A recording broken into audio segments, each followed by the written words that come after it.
This is a broadcast on behalf of the Pensioners Party. My name is John Davidson and I am the present leader. The British Broadcasting Corporation was set up under a royal charter. It laid out very clearly and simply what was expected from the BBC. 1. To educate and enlighten the British public. And 2. To entertain the British public. The entertainment was to range from light entertainment, as it's so called, all the way through the spectrum to the other end, to include such high arts, as they are called, such as opera, operettas, symphonic music, etc. Later, when it became technically possible, outside broadcasts were added to that. However, a number of years ago, the Royal Charter was rewritten, and we were told at the time that the reason for this rewriting of the original charter was to allow the BBC more of a free hand in order to compete with the ever-growing number of competitors.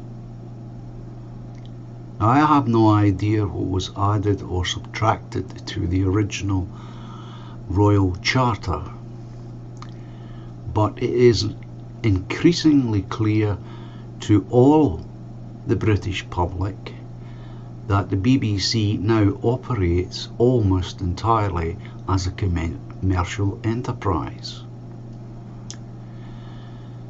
Now, I'm going to state my bias in this particular topic. I think it's only fair, as a leader of a growing party, that party members and the public should also know my bias against the BBC.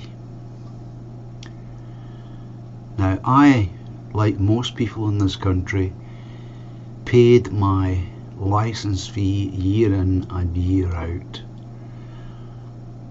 And like a lot of people, I never really got the habit of watching television. But I did like some of the programmes that were offered up by the BBC. However, my attitude completely changed when the Jimmy Savile scandal broke. Now, this was a man that was promoted, heavily promoted by the BBC for the good part of 30 years. Now, we all know what kind of man Jimmy Savile turned out to be. And at the time, at its zenith, so to speak, there was many other people who worked in the BBC, but at lower ranks with less responsibility, did come forward and said that they had noticed his behaviour towards children and young people,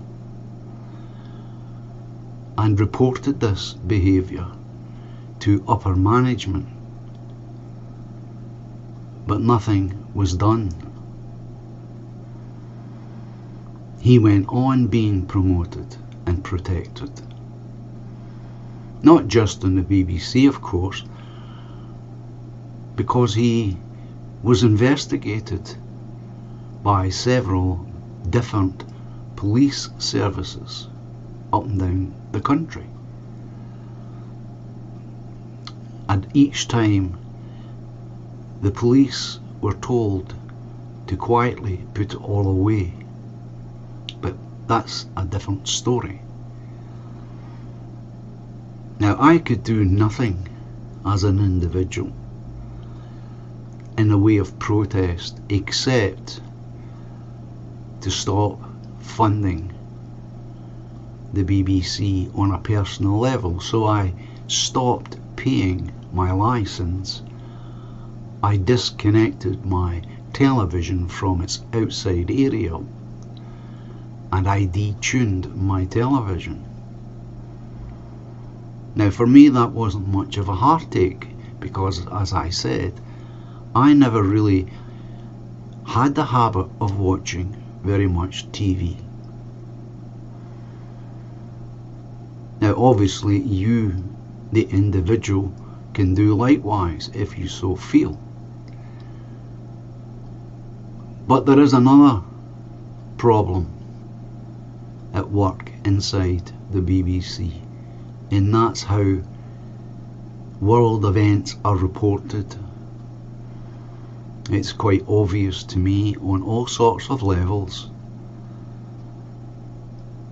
that there is, if I'm putting it politely, distortions in the way items are reported on their flagship BBC news channel. I would personally go so far as to say it amounts to propaganda. But that's a personal opinion. So it's quite clear, and I'm telling you it clearly, I am biased against the BBC. But as part of our 10-point plan for the country, we intend to deal with the BBC. However, this approach to the BBC is not simply my ideas. Like all of our plan, they are a collaboration.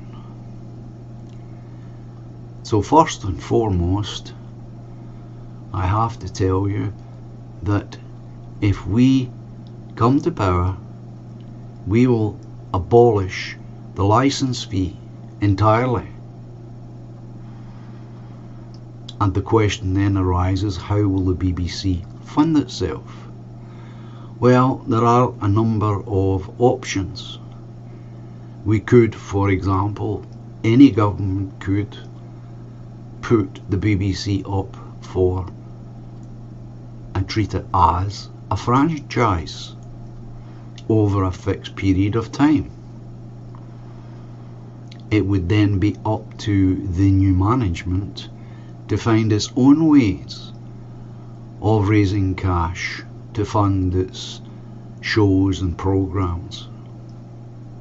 That's one possibility. The other possibility, of course, is simply to take it out of the public arena entirely and put it up for sale to the highest bidder. Excuse me. But that has built-in problems.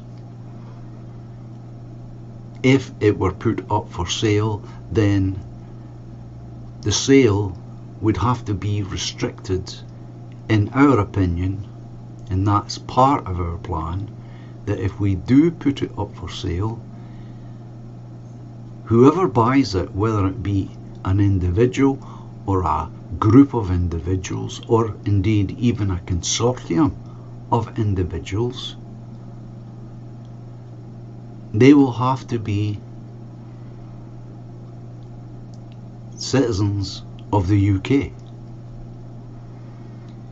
We will not allow foreigners or those with dual nationality to own, either in part or entirely, the BBC television. That would be highly irresponsible and problematic, and in my personal view, possibly dangerous.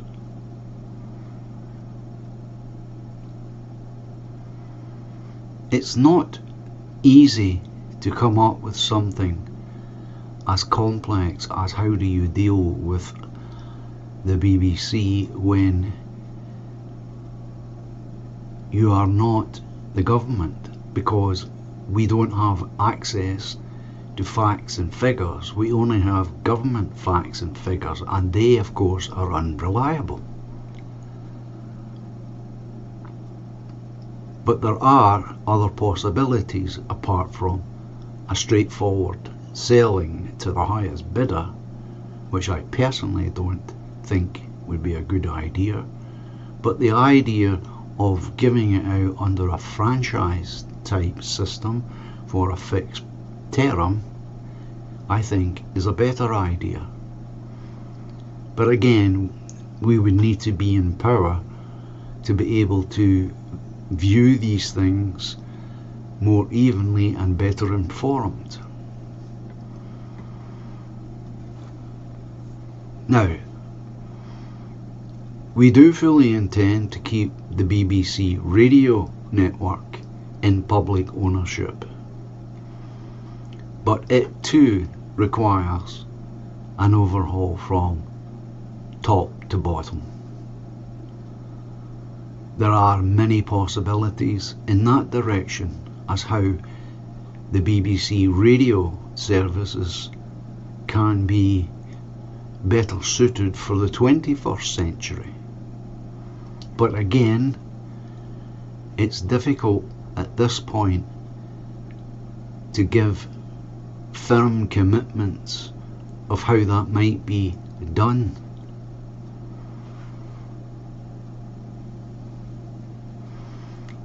The last thing that I would like to mention regarding the BBC is of course the back catalogue. The back catalogue of television programmes and shows must be kept in the public domain, because it has a value. We can see it has a value because already BBC are either licensing it out or selling it off directly, and that is unacceptable to the Pensioners Party. Everything the BBC produces is made via public money, and therefore, technically speaking, is owned by the UK public. It is not, unless it is part of the new charter. It shouldn't be happening. Material should not be sold off unless they have that written into the new charter. But again, as members of the public, we would not be told anything of that.